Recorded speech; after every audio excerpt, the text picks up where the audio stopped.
جبتي الجرح. هذه المسرحية لا يستطيعون الآن أن يقدموها.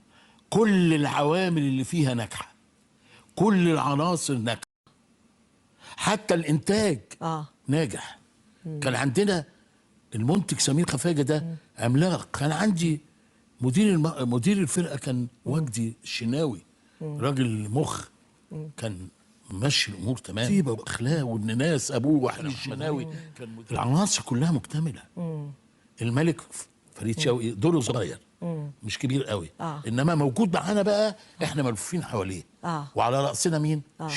شريهان دي بقى دي يعني لا تعوض.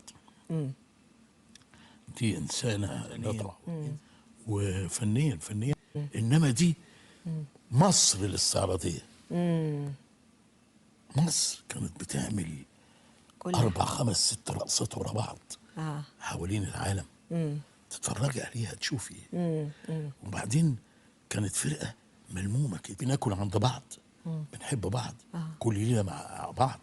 سمير خفاجه فاتح بيته لكل المساكين اللي زينا، بناكل ونعيش ونقعد سهرات. عرفنا من خلال شارع محمد علي الوزراء، وعرفنا من خلالها الكبار القوم، وعرفنا أسامة الباز، وعرفنا فلان. وقفنا في المسرحية لأن احنا كنا بنخلص ونروح عند سمير في البيت. سمير خفاجة كان منتدى فني وأدبي، والجميع كان بيلتقي هناك، وشعراء وأمراء وعرب وغير عرب. فدي مسرحية لا تنسى بالنسبة لي، إن مسرحية نمرة 1 في حياتي.